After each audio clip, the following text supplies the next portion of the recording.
So in the evening, they get two full pitchers of the dry food, the raccoons. So if they start approaching you, I just stomp my foot. They won't do anything. They're just excited to see you. In the evening, you're going to see more, sometimes as many as 10. In the morning, you only see a couple. But I usually chuck one out there. Then I go get the deer mix, and I get another one, and so they, like I said, get 2 total, and then the 1 deer mix, and that goes up on the concrete pad up by the shed, and you might see deer or turkeys. There's a turkey up there waiting right now, so I check it. He's coming down, excited about food. So then I start feeding the outdoor kitties. Once the raccoons are at bay, they get 2 of the dry food, the naturals, and you might have some groundhog visitors. And then I split 1 can of Friskies between the 2 of them. And as you can see here, there is Grayson. He showed up, so I went back and got another can for him, and I usually sit out there to make sure that Romeo isn't messing with him. But so then I come in and I try to give Pearl some food. She gets the fancy feast. She can get the fish stuff. I just am trying to get her to eat, period. Then Molly gets her Smalls refrigerated food. They get microwaved for 10 seconds. So I put out about 1/3 of the Smalls that's in the fridge. I put it in the microwave for 10 seconds. It's a goofy microwave, so you have to put it on that 30 seconds at a time and count down the 10 seconds, which is goofy. Then I give that to Molly, and then I also give Molly the gravy and the other fancy feast, the chicken and gravy. So I just want to make sure she eats. I'll get the 1 can to split between the 2, and then I get a full can. For the indoor kitties, I do the same as I did for breakfast. I do the special food for Molly and Pearl, the Waruva or the stack right beside the stove. They split a can of that, and then Molly gets the pumpkin again, so it's the exact same scenario as the morning. The Viva La chicken and pumpkin, she gets a half a can of that, and then Pearl gets, there's a stack right beside that that's usually a urinary food, or there's another Waruva food. There's the urinary. So Molly only gets the chicken because she has thyroid issues and they're not supposed to eat seafood, so that's why Pearl can eat the fish, and Molly usually always just gets chicken kind of stuff.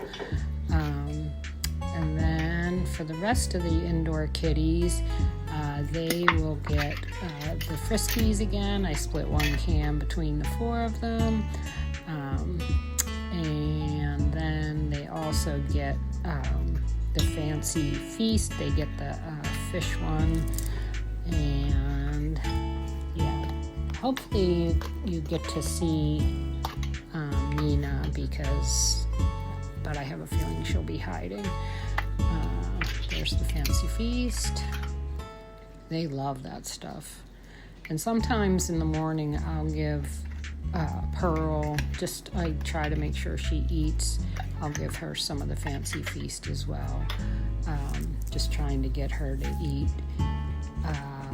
And then all these kitties get their food. So, yep. Just walking around making sure everybody eats. So Violet will definitely be around. She likes to be petted and is pretty social. So, yeah.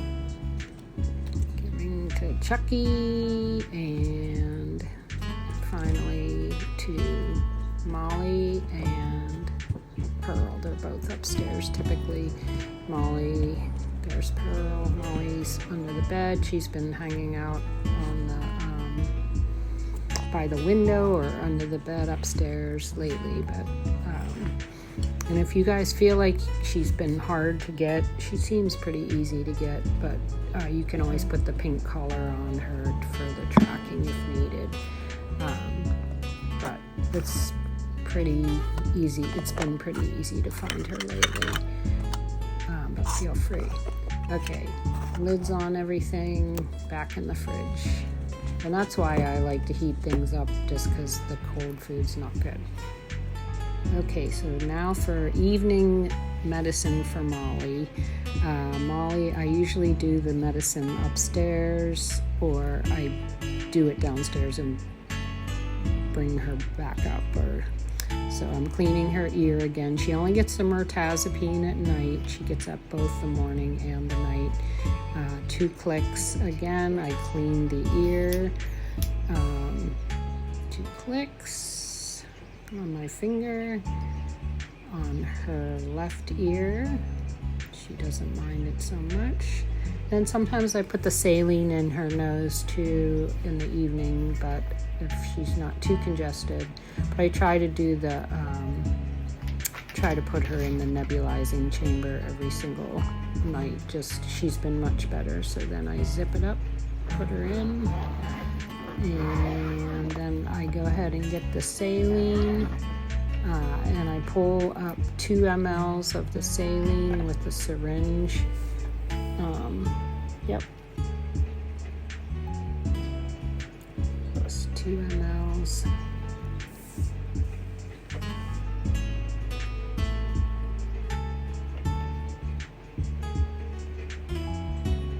Yeah. And then I put it in the little chamber. You see Molly. Oops. Needed to move it over. So you can see where I'm doing it. It's that little plastic chamber on the side. I put the 2 mLs in there. And then I also get the budesonide, which is in the box. That's put the lid back on. The needle. Then the budesonide are these little ampules, and you just twist off the top. And then you're going to squirt the liquid into the little chamber on the side as well. And then I typically turn the nebulizer on, which is the little, close the lid. That's important to close the lid. Then you turn that little green button on, and you leave her in there for about 10 minutes. You can read the directions on top of the nebulizer, but that's it. So thank you so much, and have a beautiful night.